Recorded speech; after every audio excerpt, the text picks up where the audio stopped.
आइए बच्चों, पिछले वीडियो के अंदर अपन ने फ्रिक्शन के कंसेप्ट के बारे में सीखा था, फ्रिक्शन का कंसेप्ट कैसे कैसे काम करता है। आज अपन फ्रिक्शन के एग्जाम्पल्स के बारे में डिस्कस करेंगे, कौन कौन से एग्जाम्पल्स, कौन कौन से क्वेश्चन लास्ट 5 और 7 ईयर्स में कोटा यूनिवर्सिटी के अंदर पूछे गए हैं। इनमें सबसे पहला एग्जाम्पल है आपका एग्जाम्पल नंबर फर्स्ट, एक्सरसाइज आपकी सेकंड ए है, ठीक है ना। एक्सरसाइज सेकंड ए का जो एग्जाम्पल नंबर फर्स्ट है, ये एग्जाम्पल नंबर फर्स्ट क्या कहना चाह रहा है और ये कब कब पूछा गया है। ये पूछा गया है तो 2012 में और 2013 में। 2012 के अंदर कोटा यूनिवर्सिटी के अंदर ये पूछा गया है और 2018 के अंदर, 13 के अंदर नहीं, 2018 के अंदर ये क्वेश्चन पूछा गया है। क्या प्रश्न कहना चाह रहा है, एक बार प्रश्न हम पढ़ लेते हैं। मैं हिंदी मीडियम में पढ़ रहा हूँ, आप इंग्लिश मीडियम में अपने बुक में देख लें एक बार प्रश्न को। ये कह रहा है एक सीढ़ी है, इसका गुरुत्व केंद्र इसे दो भाग स्मॉल ए और स्मॉल बी में बांटता है। सीढ़ी का एक सिरा रुक्ष क्षैतिज फर्श पर और दूसरा रुक्ष ऊर्ध्वाधर दीवार पर टिका हुआ है। यदि फर्श और दीवार के घर्षण गुणांक म्यू और म्यू डैश हैं तो सिद्ध करो कि सीमांत संतुलन में सीढ़ी का फर्श से झुकाव। हमें जो सिद्ध करना है, हमें जो लाना है, वो लाना है सीढ़ी का फर्श से झुकाव, हम लोगों को निकालना है सीढ़ी का फर्श से झुकाव कितना है, और ये हमें बराबर लाना है किसके, tan inverse a minus B mu mu dash upon mu into A plus B के बराबर लाना है। क्या क्या बातें यहाँ पर दी गई है हम लोगों को, पहले उन बातों को हम लोग समझने की कोशिश करें। तो यहाँ पर आपको दिया गया है कि एक दीवार और एक जमीन, ठीक है ना। ये हमने एक दीवार मान ली और ये हमने जमीन मान ली,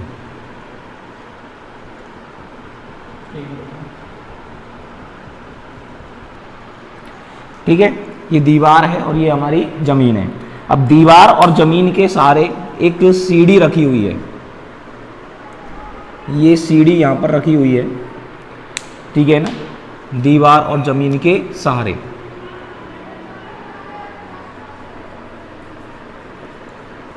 सीमांत संतुलन में, सीमांत संतुलन का मतलब होता है जब ये छड़ फिसलने की अवस्था में हो, जब ये छड़ फिसलने ही वाली हो, तो मतलब ये छड़ फिसलेगी तो ये वाला सिरा इधर की तरफ जाएगा और ये वाला सिरा नीचे की तरफ आएगा। तो उस कंडीशन में सीढ़ी का फर्श से झुकाव, ये जो एंगल है ये हम लोगों को निकालना है। कैसे निकालना है वो देखिएगा, ठीक है। तो सीढ़ी का जमीन से ये जो कोण है, ये कोण हम लोग मान लेते हैं थीटा। इस थीटा का मान हम लोगों को ज्ञात करना है सीमांत संतुलन में, और थीटा का मान ये निकल करके आना चाहिए। हमसे कहा गया है कि सीढ़ी का जो गुरुत्व केंद्र है जी, सीढ़ी को नाम दे देते हैं हम ए और बी। इसका गुरुत्व केंद्र मतलब यहाँ पर क्या काम कर रहा है, इसका वेट काम कर रहा है W, इस दिशा में इसका वेट W काम कर रहा है। इसको C नाम दे देते हैं, ये पॉइंट C हो गया और ये पॉइंट D हो गया। अब ये जो गुरुत्व केंद्र है, ये गुरुत्व केंद्र सीढ़ी को स्मॉल a और स्मॉल b लंबाई के दो भागों में विभाजित करता है। ये प्रश्न में हमें दिया गया है कि सीढ़ी का जो गुरुत्व केंद्र है, ये गुरुत्व केंद्र G सीढ़ी को दो भागों में विभाजित करता है, जिनमें से एक भाग की लंबाई a है और एक भाग की लंबाई b है। तो फर्श की तरफ लंबाई a मान ली हमने, स्टार्टिंग में नीचे से ही लेंगे अपन, कुछ भी नहीं बोले तो, और ये लंबाई हमने b मान ली।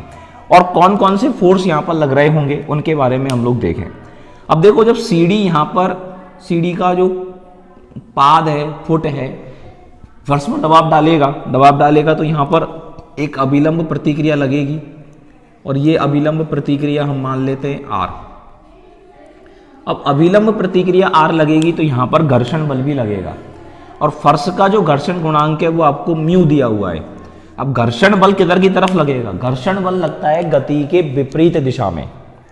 घर्षण बल किधर लगता है बच्चों, गति के विपरीत दिशा में। अब आप ये देखो, ये वाला जो सिरा है, इस सिरे की गति किधर की तरफ होगी, ये सिरा इधर गति करेगा या इधर गति करेगा। जब छड़ फिसलेगी तो ये सिरा नीचे आएगा, और ये वाला सिरा इधर जाएगा। जब ये वाला सिरा इधर गति करेगा तो घर्षण बल जो लगेगा वो इस दिशा में लगेगा, इस दिशा में आपका घर्षण बल लगेगा और घर्षण गुणांक म्यू है तो ये घर्षण बल लगेगा म्यू आर। अभिलंब प्रतिक्रिया आर है और घर्षण गुणांक म्यू है तो ये घर्षण बल आपका लगेगा म्यू आर। ठीक है, अब बिंदु बी पर भी एक अभिलंब प्रतिक्रिया लगेगी, तो बिंदु बी पर अभिलंब प्रतिक्रिया मान लो कितनी लग रही है, एस। दोनों के संपर्क समतल दीवार ही हो जाएगी, तो दीवार के लंबवत या अभिलंब प्रतिक्रिया एस लग गई। अब इस पर घर्षण बल किधर की तरफ लगेगा, ये वाला सिरा किधर गति करेगा, नीचे की तरफ गति करेगा, तो यहाँ जो घर्षण बल लगेगा, यहाँ घर्षण बल लगेगा ऊपर की तरफ, और दीवार का घर्षण गुणांक हमको दिया है म्यू डैश, तो ये घर्षण बल लगेगा म्यू डैश एस। ठीक है, तो ये जो बल लग रहे हैं ये बल इस छड़ के ऊपर लगे हुए हैं। अब ये सारे बल छड़ के ऊपर लगे हुए हैं, तो सबसे पहले तो हम चित्र का क्या करेंगे, वर्णन करेंगे। चित्र का वर्णन कैसे करेंगे, चित्र में दर्शाए अनुसार एक सीढ़ी ए बी दीवार और फर्श के सहारे रखी हुई है। सीढ़ी का गुरुत्व केंद्र जी इसे दो भाग स्मॉल ए और स्मॉल बी लंबाई के दो भागों में विभाजित करता है, जहां A G equal to small A और G B equal to small B. बिंदु जी पर छड़ का भार W ऊर्ध्वाधर नीचे की ओर कार्य कर रहा है। बिंदु ए पर अभिलंब प्रतिक्रिया R लग रही है। बिंदु ए पर घर्षण बल म्यू आर ए से सी की तरफ लग रहा है। बिंदु बी पर अभिलंब प्रतिक्रिया S लगी हुई है और बिंदु बी पर घर्षण बल म्यू डैश एस दीवार पर ऊपर की ओर कार्य कर रहा है। तो इन सारी बातों के बारे में हम लोग लिख करके बता देंगे। अब लिख करके बताने के बाद यहाँ पर एक काम करते हैं, अपन इन बलों को थोड़ा सा वियोजित कर लेते हैं। ठीक है ना, बलों को देखें अपन, बलों को क्षैतिज एवं ऊर्ध्वाधर दिशा में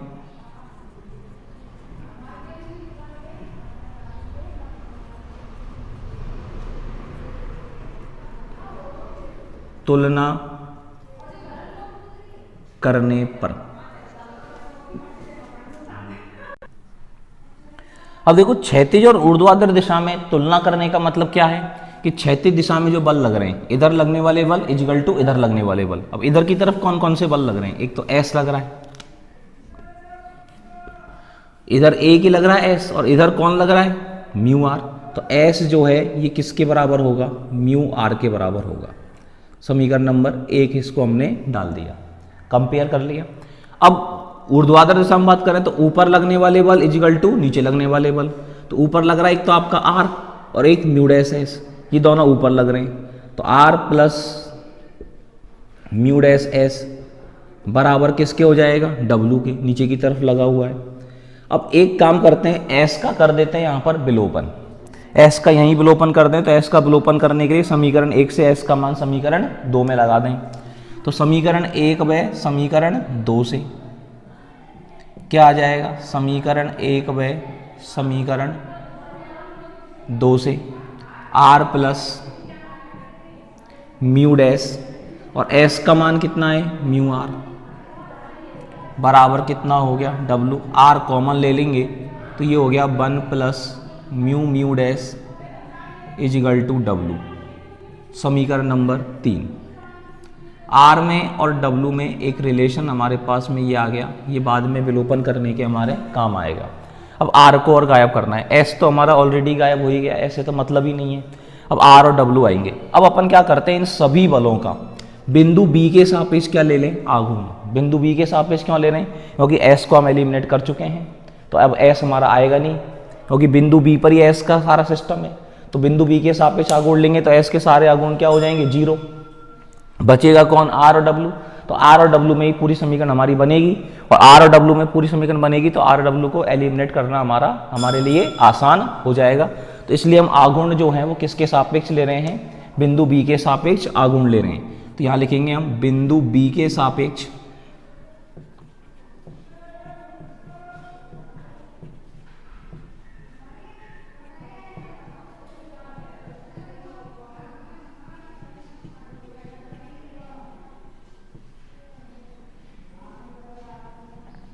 आघूर्ण लेने पर।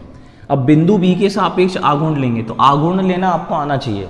अगर आघूर्ण लेना नहीं आता है तो हमारे स्टैटिक्स के चैप्टर 1 के सारे वीडियो देखो, तो स्टार्टिंग में मैंने आपको आघूर्ण लेना सिखाया है। स्टैटिक्स के चैप्टर नंबर 1 के 7 वीडियोज़ हैं, उन 7 वीडियोज़ को अच्छे से रिपीट करो। उन 7 वीडियोज़ के अंदर जो भी लास्ट 5 और 7 ईयर्स में केमिस्ट्री में क्वेश्चन पूछे गए हैं, वो सारे क्वेश्चन मैंने वहाँ पर करवाए हैं, ठीक है। कई सारे क्वेश्चन एक्सरसाइज में से भी आए हैं, थ्योरेटिकल भी आए हैं, तो वो सब भी अपन ने उन वीडियोज़ के अंदर कराए हैं। तो अगर अभी तक आपने वो नहीं देखे हैं तो उनको अच्छे से ज़रूर देख लें, ठीक है। आघूर्ण लेना भी आपको वहाँ पर समझ में आ जाएगा। तो आघूर्ण बिंदु बी के सापेक्ष लेंगे तो बिंदु बी के सापेक्ष इनका आघूर्ण तो 0 हो ही जाएगा। अब सबसे पहले कौन बचता है हमारे पास, W बचता है। तो देखिएगा, तो देखिए W का आघूर्ण देखने के लिए W देखो नीचे की तरफ आ रहा है अपना, W यूं आ रहा है, और आघूर्ण किसके सापेक्ष निकाल रहे हैं, B के सापेक्ष। B इधर की तरफ है, तो यूं आना है और यूं आकर के पॉइंट की तरफ घूमना है। तो ये जो घूमने की दिशा हुई, यूं घूम रहे, तो ये घूमने की दिशा कौन सी हुई, घड़ी की दिशा, क्लॉकवाइज हो गई। तो क्लॉकवाइज डायरेक्शन में जब बल घूमता है तो उसका आघूर्ण नेगेटिव आता है। बल का परिमाण कितना है, W।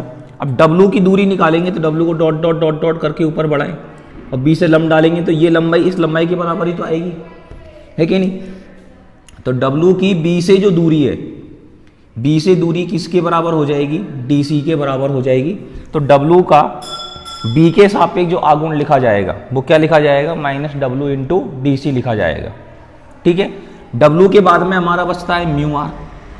μr आपका इधर आ रहा है, पॉइंट भी ऊपर की तरफ है, तो यूं आकर के यूं घूमेंगे, तो ये घूमने की दिशा भी इस तरह से घूमना है, इसमें भी इस तरह से घूमना, तो इसका आघूर्ण भी कैसे आएगा, नेगेटिव, क्लॉकवाइज घूम रहा है।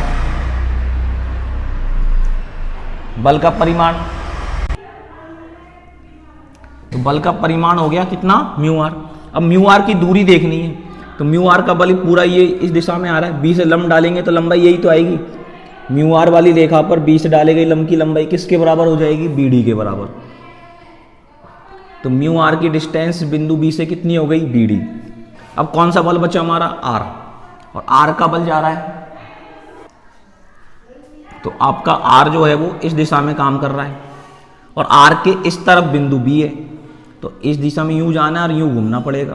तो ये जो घूमने की दिशा है इस तरह से, ये दिशा हो गई घड़ी के विपरीत, और घड़ी के विपरीत जब घूमते हैं तो आघूर्ण कैसा आता है, पॉजिटिव, तो +R।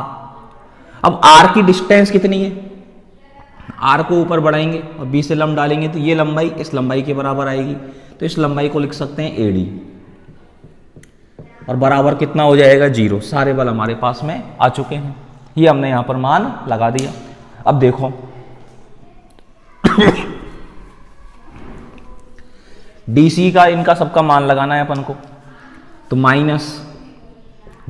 अब DC का मान जो निकालेंगे, DC का मान कैसे निकालोगे, देखो यहां से एक लंब डाल दें, ये एंगल अगर थीटा है तो ये वाला एंगल भी किसके बराबर आएगा, थीटा के बराबर। समझ में आ रहा है, ये जो एंगल थीटा है तो ये वाला एंगल भी कितना होगा, थीटा, करस्पॉन्डिंग एंगल है, संगत कोण है, तो ये थीटा तो ये भी थीटा। अब ये जो लंबाई है, ये लंबाई इस लंबाई के बराबर होगी, और ऊपर वाले त्रिभुज में देखें तो इस एंगल के लिए ये कर्ण है और ये आधार है, तो ये लंबाई हो जाएगी B cos थीटा। तो DC का जो मान है वो भी B cos थीटा के बराबर आ जाएगा, -μr।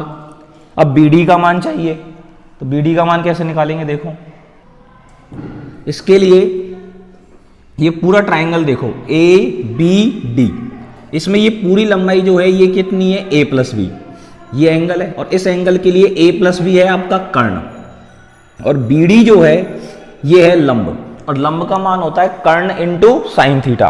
तो BD का जो मान है ये आ जाएगा कर्ण A+B इंटू साइन थीटा के बराबर, +R इंटू AD का मान चाहिए, तो AD के लिए ये लंबाई चाहिए।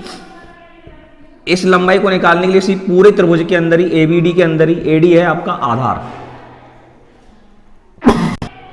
तो समझ में आया, AD क्या है इसमें, आधार, और A+B क्या है आपका कर्ण, और एंगल कितना है, थीटा। तो आधार AD का मान कितना आ जाएगा, कर्ण A+B इंटू कॉस थीटा, और बराबर कितना हो जाएगा, 0।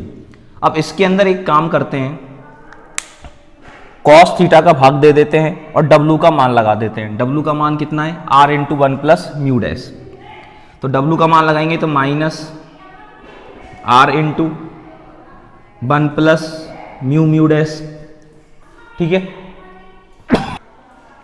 तो डब्लू का मान लगा दिया, कॉस थीटा का हमने भाग दे ही दिया, तो कितना रह जाएगा B minus mu R A plus B. Cos theta का भाग दे देंगे तो साइन थीटा बटे कॉस थीटा कितना हो जाएगा, tan theta plus R into A plus B. Cos theta का यहाँ भाग दे ही दिया तो बराबर कितना हो जाएगा, जीरो। अब इन सब में से आर का भाग दे देंगे, सब में आर का भाग चला जाएगा और मान निकालना है टेन थीटा का। तो टेन थीटा वाली टर्म को उधर ले जाओ, बाकी सारी टर्म्स को इधर रहने दो, देखिएगा, ठीक है। अब इस वाले टर्म को उधर लेके जाएंगे तो किसकी हो जाएगी, प्लस की। तो प्लस में क्या आ जाएगा, ये mu R A plus B. R का तो हमने भाग दे चुके हैं तो आर को हटा दो, mu into A plus B tan theta. अब बराबर में इधर क्या क्या बच गया, आर का तो हमने भाग दे ही दिया, ठीक है ना। तो आर का जब भाग दे दिया तो यहां पर प्लस का क्या बचा हुआ है, ए प्लस बी। और ये माइनस में कितना बचेगा, बी से गुणा करके लिखेंगे तो माइनस का बी बचेगा, बी एकम बी, बी एक से गुणा होगा और बी इससे गुणा होगा तो माइनस का म्यू डैश और इंटू बी, बी से बी कैंसिल हो जाएगा। तो टेन थीटा इजिकल टू आपके पास आएगा A minus mu dash into B बटे mu into A plus B आपके पास आ जाएगा। और थीटा बराबर आपके पास हो जाएगा tan inverse A minus mu dash B upon mu into A plus B. ये फर्श का वो सीढ़ी का फर्श से क्या आ गया, झुकाव। सीमांत संतुलन की स्थिति में सीढ़ी का फर्श से झुकाव जो है थीटा बराबर वो कितना होगा, tan inverse A minus mu dash B बटे mu into A plus B, ठीक है। अगला प्रश्न देखते हैं। अगला प्रश्न है example number 3 exercise second A का। एक्सरसाइज सेकंड ए का एग्जाम्पल नंबर 3 ये पूछा गया है आपका 2013 में और 2015 में। 2013 और 2015 में दो बार ही सवाल पूछा गया है। सवाल क्या कहना चाह रहा है एक बार पढ़ लेते हैं। एक भारी एवं एक समान दंड ए बी का सिरा कैपिटल ए, एक दंड है ए बी, उसका सिरा कैपिटल ए है, एक रुक्ष क्षैतिज दंड ए सी पर फिसल सकता है। बी और सी को एक डोरी से बांध दिया जाता है। जब ए बी फिसलने की अवस्था में होती है तो डोरी ए बी पर क्या बनाती है, समकोण बनाती है और ए बी जो है वो ऊर्ध्वाधर से अल्फा कोण बनाती है। तो सिद्ध करो घर्षण गुणांक म्यू बराबर। घर्षण गुणांक म्यू का मान आपको लाना है और ये किसके बराबर लाना है, टेन अल्फा बटे 2 प्लस टेन स्क्वायर अल्फा के बराबर। घर्षण गुणांक mu equal to tan alpha बटे 2 प्लस टेन स्क्वायर अल्फा आपको लेकर के आना है। कैसे हम लेकर के आएंगे इस बात को जरा हम लोग समझते हैं। देखिएगा, ये हमारे पास एक क्षैतिज दंड है ए सी। ये क्या है, क्षैतिज दंड ए सी। इस क्षैतिज दंड ए सी पर ये दूसरा आपका दंड है ए बी, ये फिसल सकता है, मतलब ये नीचे की तरफ गिरना चाह रहा है। तो यहाँ पर इस सिरे को बी को और सी को एक डोरी से इसको बांध दिया गया है और डोरी जो है वो छड़ के साथ 90 डिग्री का कोण बना रही है। अब डोरी जो है वो इसके साथ 90 डिग्री बना रही है, मतलब ये सिरा नीचे गिरना चाह रहा है लेकिन डोरी इसको गिरने से रोक रही है। तो छड़ इसको नीचे गिर रही है, डोरी ऊपर खींचे तो डोरी में तनाव जो है वो इस दिशा में आ जाएगा। तो डोरी के अंदर तनाव टी ये कौन सी दिशा में हो गया, ऊपर की दिशा में हो गया। ये इसका गुरुत्व केंद्र जी हम मान लेते हैं, गुरुत्व केंद्र जी। तो छड़ की पूरी लंबाई को हम ए और ए 2a मान लेते हैं। माना छड़ ए बी की लंबाई 2a है तो ए जी की लंबाई ए हो जाएगी और बी जी की लंबाई भी ए हो जाएगी। इस दिशा में आपका ए बी बिंदु जी पर वर्टिकल डायरेक्शन में अगर बात करें तो यहाँ पर आपका भार W काम करेगा। भार W जो है वो गुरुत्व केंद्र पर काम करता है, ठीक है ना, और ऊर्ध्वाधर नीचे की तरफ काम करता है। तो बिंदु जी पर ऊर्ध्वाधर नीचे की तरफ ये आपका भार W काम कर रहा है। इसको डॉट डॉट डॉट डॉट करके इधर बढ़ा दी। ठीक है, अब बिंदु ए पर अपन देखें तो बिंदु ए पर एक तो आपकी अभिलंब प्रतिक्रिया लगेगी, तो बिंदु ए पर अभिलंब प्रतिक्रिया लग गई आर ऊपर की तरफ। अब इसमें घर्षण बल जो लगेगा वो लगेगा बाहर की तरफ, म्यू आर। घर्षण गुणांक इसका म्यू मान लिया और घर्षण गुणांक म्यू का मान ही हमको याद करना है, क्योंकि ये सिरा अंदर की तरफ गति करेगा, ये छड़ गिरना चाह रही नीचे तरफ। जब ये सिरा नीचे आएगा तो ये वाला सिरा किधर जाएगा, इधर, और ये वाला सिरा इधर जाएगा तो घर्षण बल किधर लगेगा, इधर। घर्षण बल गति के विपरीत दिशा में लगता है, तो घर्षण बल म्यू आर इधर की तरफ लग रहा है। ठीक है, देखिएगा। ठीक है, अब यहां पर देखो तीन बल हो गए, एक तो W हो गया, एक T हो गया। मतलब इन दोनों का जो परिणामी है वो इस बिंदु से होकर के गुजरेगा और ये इन दोनों का परिणामी प्रतिक्रिया इस दिशा में मतलब लग रही है। और जो छड़ है, ये छड़ ऊर्ध्वाधर से जो कोण बना रही है, ये कोण कितना है, अल्फा। छड़ का ऊर्ध्वाधर से एंगल अल्फा है। ठीक है, ये सारे बलों के काम करने की दिशा हो गई। अब यहां पर एक काम करते हैं, इसको थोड़ा सा अपन आगे की तरफ बढ़ाया, ये T हमारा इधर चला गया और T को हम वियोजित करें तो ये एंगल अल्फा है, ये 90 माइनस अल्फा है, ये 90 है, ये कितना है 90। तो ये एंगल कितना होगा, ये 90 है, ये अल्फा है, तो ये जो एंगल है इस एंगल का मान हो जाएगा 90 डिग्री माइनस अल्फा। त्रिभुज के तीनों कोणों का योग कितना होता है, 180 डिग्री होता है। तो ये अल्फा है, ये 90 है, तो ये 90 माइनस अल्फा हो गया। अब इस पूरे बड़े वाले त्रिभुज के अंदर देखें तो ये 90 माइनस अल्फा है, ये 90 है, तो ये जो कोण है ये कोण आपका कितना हो जाएगा, अल्फा हो जाएगा। और ये कोण अल्फा हो जाएगा तो ये वाला एंगल भी किसका कितना हो जाएगा, अल्फा।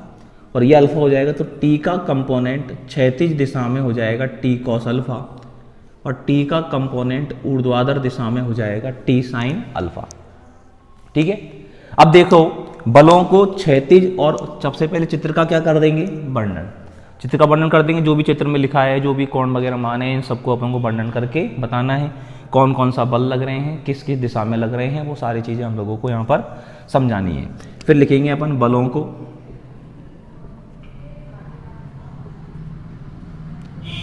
क्षैतिज एवं ऊर्ध्वाधर दिशा में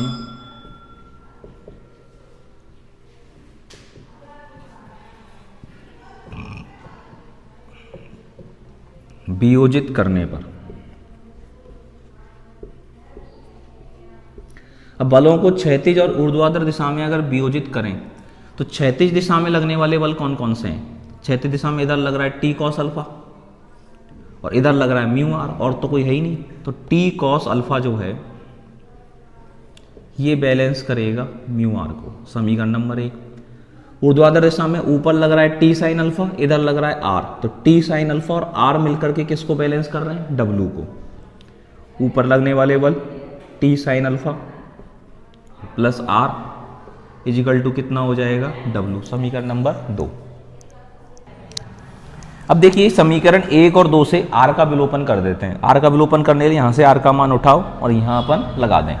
तो समीकरण 1 व समीकरण 2 से, समीकरण 1 व समीकरण 2 से क्या आ जाएगा, T cos alpha equal to mu, और जो कैपिटल R है इसका मान कितना लग जाएगा, W minus T sine alpha. इसका मान लगा देंगे W minus T sine alpha, गुणा करेंगे तो T cos alpha equal to mu W minus mu T sine alpha. इसको इधर ले आएंगे और T कॉमन ले लेंगे तो ब्रैकेट में बचेगा cos alpha plus mu sine alpha और बराबर में कितना रह गया, म्यू W। तो कैपिटल T का मान आपके पास निकल करके आ जाएगा म्यू W और ये बटे में आ जाएगा cos alpha plus mu sine alpha.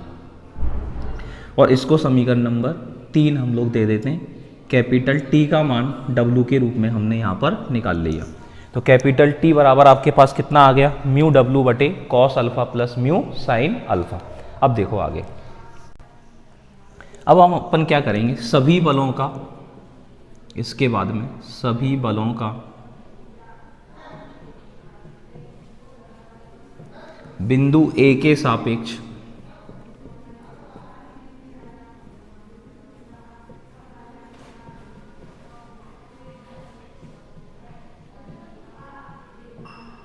आघूर्ण लेने पर, सभी बलों का बिंदु ए के सापेक्ष क्या ले लें, आघूर्ण। अब सभी बलों का बिंदु ए के सापेक्ष आघूर्ण लेंगे तो बिंदु ए के सापेक्ष आर्क और म्यू आर का आघूर्ण तो क्या हो जाएगा, 0, क्योंकि दोनों बल बिंदु ए से गुजरते हैं। और यदि कोई बल उस बिंदु से गुजरे जिसके सापेक्ष हमें आघूर्ण ज्ञात करना है तो उन बलों के आघूर्ण क्या हो जाते हैं, 0 हो जाते हैं। अब हमारे पास बचा W और एक बचा हमारे पास T। तो W आ रहा है नीचे और पॉइंट इधर की तरफ, तो नीचे आएंगे और यूँ घूमेंगे, तो यूँ आना है और यूँ घूमना है। तो ये कौन सी दिशा हो गई घूमने की, घड़ी के दिशा में, ठीक है। तो कौन सी दिशा है ये, घड़ी की दिशा, और घड़ी की दिशा में जब घूमते हैं तो आघूर्ण कैसा आता है, नेगेटिव। तो -W, परिमाण W हो गया बल का। अब W की दूरी देखनी है तो A से दूरी डालेंगे तो ये A से दूरी, ये दूरी आएगी। अब इस त्रिभुज में देखें अपन तो ये लंबाई कितनी है, यहाँ से यहाँ तक AG की लंबाई, AG की लंबाई कितनी है, स्मॉल a, और ये क्या है, कर्ण, और ये क्या है, लंब, और लंब का मान होता है कर्ण इंटू साइन। तो W की जो दूरी है A से वो कितनी हो जाएगी, A साइन अल्फा हो जाएगी। अब बचा हमारे पास T, तो देखो T की दिशा यूँ जा रही है, T के लिए यूँ जाना है और पॉइंट इधर की तरफ है ऊपर, यूँ जाके यूँ घूमेंगे। तो ये कौन सी दिशा हुई, ये हुई घड़ी के विपरीत दिशा में। तो घड़ी के विपरीत दिशा में T का आघूर्ण पॉजिटिव आएगा T, और T पर A से लंब डालेंगे, ये लंब डालेंगे तो पूरी लंबाई A भी तो है, लंबी तो है ये, तो A भी आ रहा है, ये T पर लंबी तो आ रहा है। तो AB की लंबाई कितनी है, 2a, तो A से T की दूरी हो गई 2a, और बराबर किसके हो जाएगा, 0 के। सभी बल साम्य अवस्था में है, साम्य अवस्था में है तो सभी बलों के आघूर्णों का योग किसके बराबर हो जाता है, 0 के बराबर हो जाता है। अब यहाँ से अगर हम T का मान निकालें तो T बराबर कितना आ जाएगा, ये उधर चला जाएगा, A तो कट जाएगा, A का तो सब में भाग दे दिया, तो ये आ गया W साइन अल्फा, और बटे कितना आ जाएगा, 2, समीकरण नंबर 4। अब समीकरण नंबर 3 में T का मान पहले निकाला हमने, और समीकरण नंबर 4 में भी T का मान आया। दोनों T के मानों को आपस में क्या कर दें, बराबर कर दें, और दोनों T के मानों को आपस में बराबर कर देंगे तो किसका मान निकाल लेंगे, फिर म्यू का मान हम लोग निकाल लेंगे। तो देखो समीकरण 3 व समीकरण 4 से, समीकरण 3 व समीकरण 4 से क्या हो जाएगा, समीकरण 3 में T का मान कितना है, म्यू W बटे cos alpha plus mu sine alpha. ये समीकरण नंबर 3 में T का मान है कितना, म्यू W बटे cos alpha plus mu sine alpha, बराबर समीकरण नंबर 4 में T का मान कितना है, W साइन अल्फा बटे 2। अब इन दोनों को सॉल्व करके म्यू का मान निकालना है। तो W से W क्या हो गया, कैंसिल, क्रॉस मल्टीप्लाई करो, कितना हो जाएगा, 2 म्यू, बराबर ये कितना हो जाएगा, sine alpha cos alpha plus mu sine square alpha, ठीक है। अच्छा इधर दिख नहीं रहा है तो इसको इधर लिख लेते हैं, तो दोबारा कर लो, क्या आ जाएगा, क्रॉस मल्टीप्लाई करने पर 2 से इधर गुणा करेंगे 2 म्यू, और इधर आ जाएगा sine alpha into cos alpha plus mu sine square alpha. अब मान निकालना है म्यू का, तो म्यू वाली टर्म को इधर ले आओ इसको, और म्यू क्या ले लेंगे, कॉमन, तो ब्रैकेट में बचेगा 2 माइनस साइन स्क्वायर अल्फा, और बराबर में हो गया sine alpha into cos alpha. और म्यू की वैल्यू हमको निकालनी है तो इसको बटे में ले जाओ, तो ये आ जाएगा साइन अल्फा कॉस अल्फा बटे 2 माइनस साइन स्क्वायर अल्फा। लेकिन वैल्यू हमको लानी है 10 में, और 10 में लाने के लिए कॉस स्क्वायर अल्फा का भाग ऊपर दे दो और कॉस स्क्वायर अल्फा का भाग नीचे दे दो। कॉस स्क्वायर अल्फा का भाग अंश और हर में देने पर कितना आ जाएगा, ये कॉस स्क्वायर अल्फा का भाग ऊपर देंगे तो ऊपर, तो कॉस स्क्वायर अल्फा का यहाँ भाग देंगे तो यहाँ कॉस अल्फा कट जाएगा, और एक कॉस अल्फा इसके बटे में लगेगा तो tan अल्फा हो गया।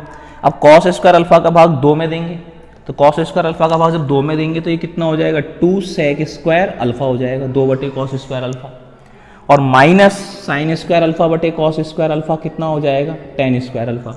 अब पूरा मामला tan में चाहिए तो इस सेक स्क्वायर अल्फा को जो है वो इसको क्या लिख देंगे हम, 1 प्लस tan स्क्वायर अल्फा लिख देंगे। लिखो देखो कैसे लिखेंगे, ठीक है। तो इस सेक स्क्वायर अल्फा को 1 प्लस टेन स्क्वायर अल्फा लिख दो, तो म्यू बराबर आ जाएगा टेन अल्फा बटे 2 into 1 plus ten square alpha minus ten square alpha.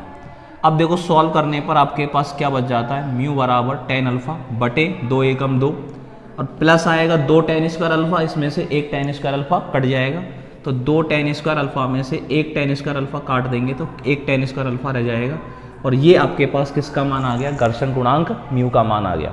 तो इस तरह से इसके अंदर घर्षण गुणांक म्यू का मान हम लोग निकाल सकते हैं। तो ये थे आपके आज के 2 क्वेश्चन। आज इन दोनों क्वेश्चन को तैयार कीजिए, अगले वीडियो में आगे के एग्जाम्पल्स हम लोग लेंगे। ठीक है बच्चों, अपने सभी फ्रेंड्स के साथ में इस वीडियो को शेयर कर दीजिए, वीडियो को लाइक कर दीजिए, कमेंट कर दीजिए और चैनल अगर सब्सक्राइब नहीं किया है तो प्लीज़ चैनल को सब्सक्राइब कर लीजिए। ठीक है, ऑल द बेस्ट।